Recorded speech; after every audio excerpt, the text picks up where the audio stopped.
right, doing a mic check for the pool press whenever you guys are ready. We're going to get thumbs up from everybody again, make sure we're all good before we get started here briefly.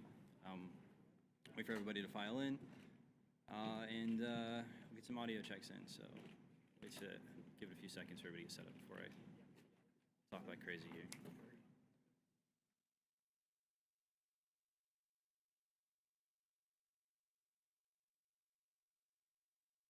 The mults are line level. For when you plug in, the mults are line level. Preferably you try to use the split sixes that are there, or the red mults that are there.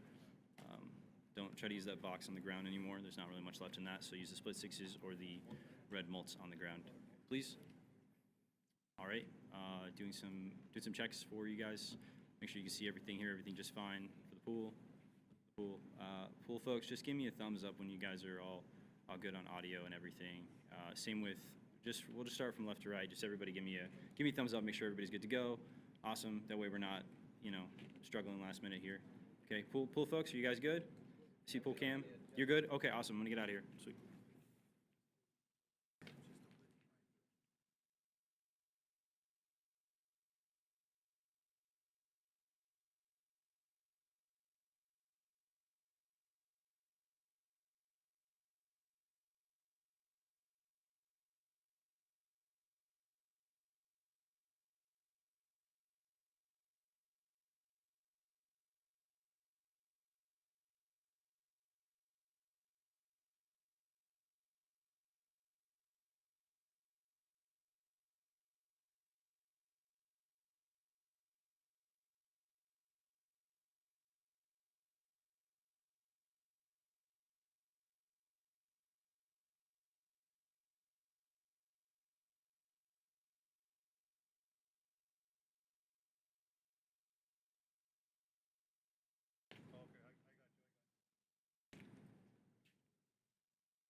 All right. Well, good afternoon, everybody, and I appreciate you being here. It's great to be here. It's great to talk to some of the incredible people that we have, both at the local level, the Texas state level, and also, of course, our federal border patrol, who are doing so many good things to keep us safe. And I have some bad news and some good news. And the bad news is that because of what Joe Biden did at the southern border for 4 years, we had record increases in migrant crime, in fentanyl deaths, and in just floods and floods of people who shouldn't be in our country who came into the United States of America. We also have a number of ways in which the cartels became more advanced, better war fighters, because Joe Biden opened up the American southern border and allowed the cartels to turn it into their playground. Now, that's the bad news. The good news is, as President Trump said last night at the State of the Union, it turns out we didn't need new laws. We didn't need fancy legislation. We just needed a new president of the United States, and thank God that's exactly what we have. And I will say that the most heartening message that I take away from my visit here at the Texas border is the number of Border Patrol agents who have come up to me and said thank you, or said because of this, we've cut the number of border crossings from 1,500 a day to 30 a day.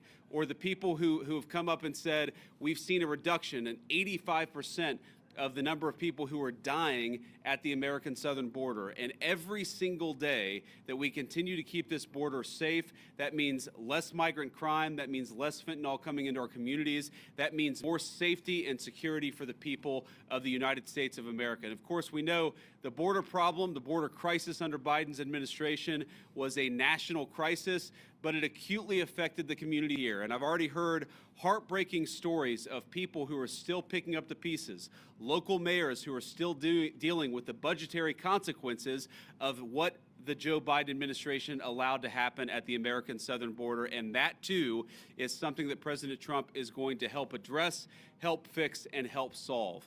Now, I wanted to bring Secretary Hegseth and Director Gabbard at DNI down here because, one, I obviously enjoy their company, and it's good to have them down here with me looking around today. But unfortunately, we know that because of what's happened, the border crisis has become a matter of national intelligence, and it's also become something that requires the Department of Defense to engage with. I was talking with Paul Perez earlier.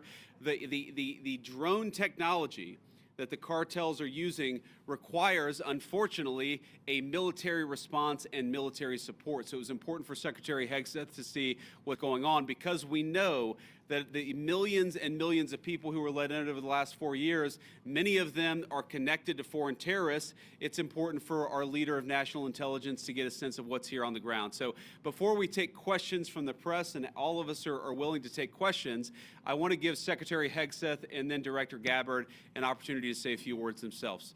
Mr. Secretary. Well, Mr. Vice President, thank you very much for inviting us. It's great to be here with you, with the director, with our fellow friends in civilian clothes and in other shades of green. This is a demonstration of a true partnership on the southern border. As President Trump has made clear on the campaign trail and from day one and last night, border security is national security. And from the Defense Department, we've watched for a couple of decades other people's borders being secured while ours was open for an invasion of drugs and of violence and of chaos for American communities. That stops under President Trump. And the Defense Department has assets that we can bring to bear, not just troops, not just surveillance, not just equipment, but actual planning and capabilities that enhance what Border Patrol is already doing, which is why it's been incredible to hear from our partners about what we've been able to allow them to do, facilitate them, and we've seen it in the numbers. 98% drop in crossings on the southern border. We're not yet at 100% operational control, but we are on our way because that is the mandate that the president has given us. So more resources are coming to this border. We are dedicated to securing it. That's the reason for our trip and our partnership. And I want to thank all the men and women who've been doing it recently in uniform, who have been doing it a long time, right here, have dedicated their lives to securing the American people. And at the Defense Department, we are committed to continuing to being a big part of it. So, Mr. Vice President, thanks for having us. Absolutely, man. Thank you. Great. Now, Director of National Intelligence, Tulsi Gabbard. Tulsi. Thank you, Mr. Vice President, for your leadership in bringing the country's attention to what has been happening here at the border and the significant change that has already occurred under the short time that President Trump has been in office. Really, what you're seeing here today and what you'll continue to see is a unified effort across President Trump's national security team, the Department of Homeland Security, towards our mission, which is to ensure a safe, free, and prosperous society for Americans. As Director of National Intelligence, there are a number of areas where we are focused. The President talked about in his speech, over 21 million people have come across our borders illegally under Joe Biden's administration. There are many of them that we don't know who they are. They have not been vetted. We don't know where they are. I'll give you one quick example of one of the problems that we are getting after. From Central Asia, there were over 4,000 people who came across our borders using an ISIS-affiliated network. Our National Counterterrorism Center went and identified those individuals. There were hundreds of them who were either known terrorists or associated with known terrorists. That information was provided to the Biden administration. You may remember in some of the news, a little over 100 of those people were arrested in 2024. Of those who were arrested, only 8 were either deported or remained in custody. Only 8. The rest of them were released back into our country. Where are they? What are they doing? What may they be plotting? This is just the beginning. There are many, many areas that we need to stay very focused on, working with Department of Homeland Security, working with the FBI to ensure that we're keeping the American people safe. Our Counterterrorism Center is working on making sure that we have that single source for vetting so that we can figure out who is actually in our country and identify those who pose a threat and get them removed. The President's designation of the cartels as foreign terrorist organizations falls directly into this, especially as we're seeing some of the tactics that these cartels are using reflect some of the tactics that we've seen used by Islamist terrorists in countries that many of us have served in overseas. Our mission is very clear. Our objective is to keep the American people safe. I'm grateful to be a part of this team that President Trump has assembled to accomplish that mission. Thank you. So before I take questions, let me just say two final things. First of all, the reason why we've seen, as Pete said, a 98% reduction of border crossings, the reason why this particular site has gone from over 1,500 crossings per day to 30 crossings per day is because President Trump has empowered and, in fact, demanded that his whole government take the task of border control seriously. And that's exactly what we're doing. And of course, and this leads me to my final point before we take questions, it is impossible to do without the men and women on the ground who are actually doing the hard work. They just want to be empowered to do their jobs.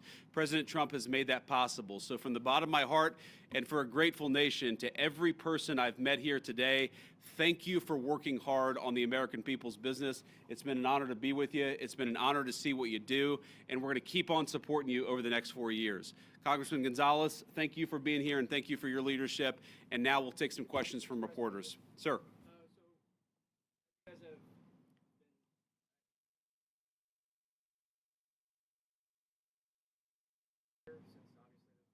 Sure. What is, in your opinion, the biggest obstacle? Even though, yes, like apprehensions and arrests and deportations have gone up in its first month, but a lot of people are expecting a bigger capacity for deportations. Yeah. What's the biggest? So let me say a few things about it. First of all, Rome wasn't built in a day, and we have seen pretty significant increases in deportation, apprehensions, and arrests. But we have to remember that President Biden gutted the entire immigration enforcement regime of this country. We are trying to rebuild so that we actually empower people to enforce the immigration laws of the American people. It is common sense. It's what the American people want us to do. There are a couple of other things that we're working on, and I don't want to get ahead of any public announcements, but one of the ways that we wanted to make sure that we're enforcing our border is that we make it easier for people who are here illegally to go back home of their own accord. We don't want to have to go around and arrest every person, but we will enforce the American people's immigration laws. If you're here illegally, the message from our administration is you should go back home, and if you want to come to the United States, apply through the proper channels. That's an important thing that we're doing. And the final thing is this costs money. One of the most important parts of the President's reconciliation priorities is, of course, tax reform on the one hand, and on the other hand, making sure that we get proper resources so that we can pay for the flights, and we can pay for the detention centers, and we can pay for all the components necessary to ensure that we're re-migrating illegal immigrants back to their country of origin. I guarantee it is a part of the President's priorities. We'll keep on working on it. We've made a lot of progress, but we're going to keep on working on it over the remainder of the President's term. Yeah, go ahead. Mr. Vice President, I want to ask about border wall and tariffs. But first on the border wall, how do you and the President... Could you say your outlet, by the way, when you guys ask questions? Yeah, Reagan Reese, Daily Caller. Thank you. How do you and the President define success this term with the border wall, and how much of the southern border wall needs to be walled off before Trump leaves office?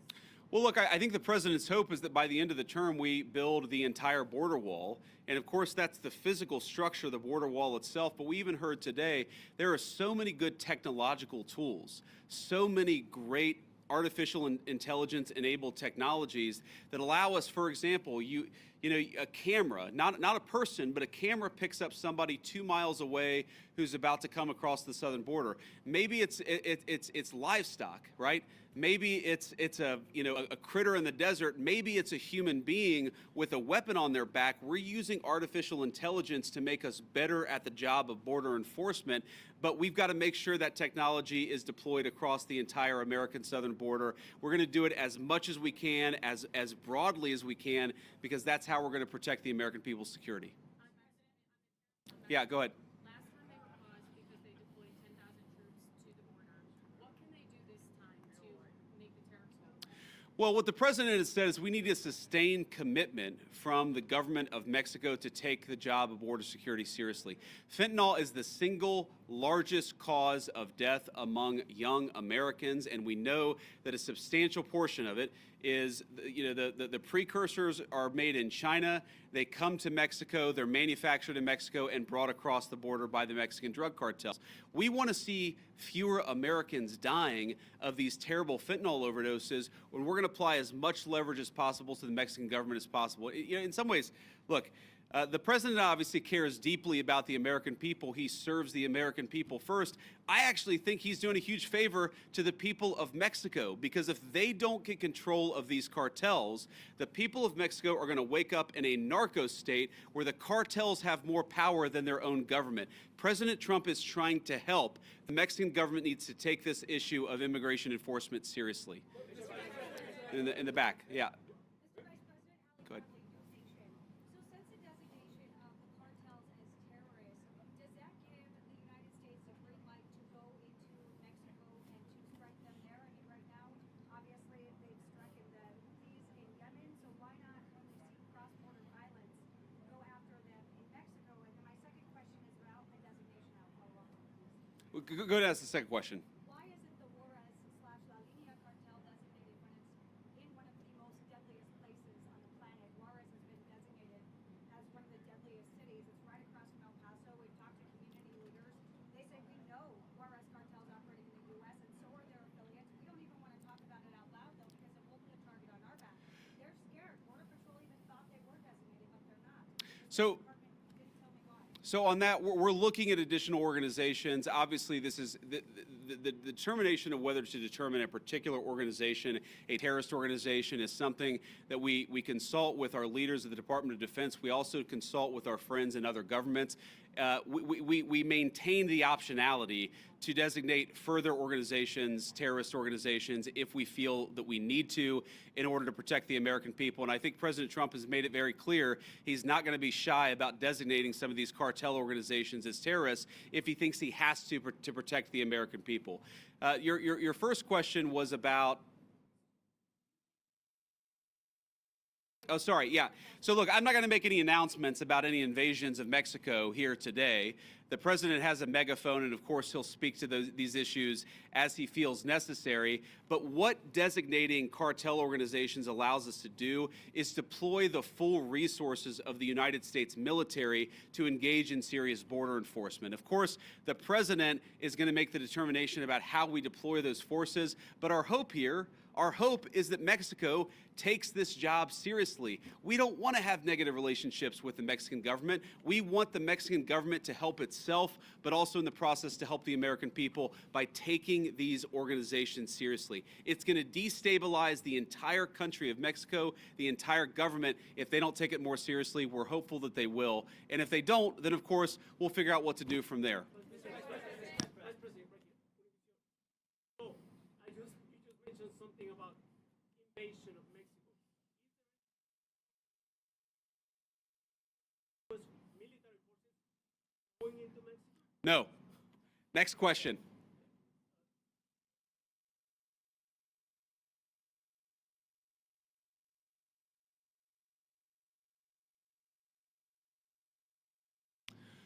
Well, a number of industries have reached out to us to ask us for exceptions to the tariffs, but I think the president's been very clear here that he wants the tariffs to apply broadly. He doesn't want to have 500 different industries getting 500 different carve-outs. And the way to avoid application of the tariffs is to have your factory and have your facility in the United States of America.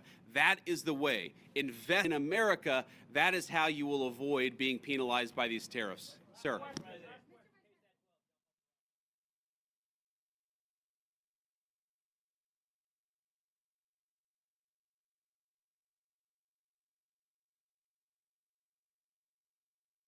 Well, I think like so many Americans, apparently members of the Mexican drug cartel figured out in November and December after the election that Joe Biden was asleep at the wheel and they had to be dealing with the then president-elect and now president. If you look at what drove the declines before the inauguration, people will tell you they knew that Donald Trump was coming back into office. They knew he was going to take border enforcement seriously. And so they were already getting ahead of actually cutting down those illegal crossing numbers. We saw that from the Mexican government, of course, because we were threatening some economic sanctions against them. But we also saw it from the cartels themselves. And even today, because, of course, it doesn't, it takes a little time to get from the deepest parts of Central America to the American southern border. What we often find is that there are massive numbers of illegal immigrants who have already started to make the trek and have decided, you know what, because Donald Trump's president, we're going to go back home. We heard today about a Honduran group of migrants who decided they're just going to go back home because they recognize that under Donald Trump's leadership, we take border enforcement seriously. Thank you all. Take care.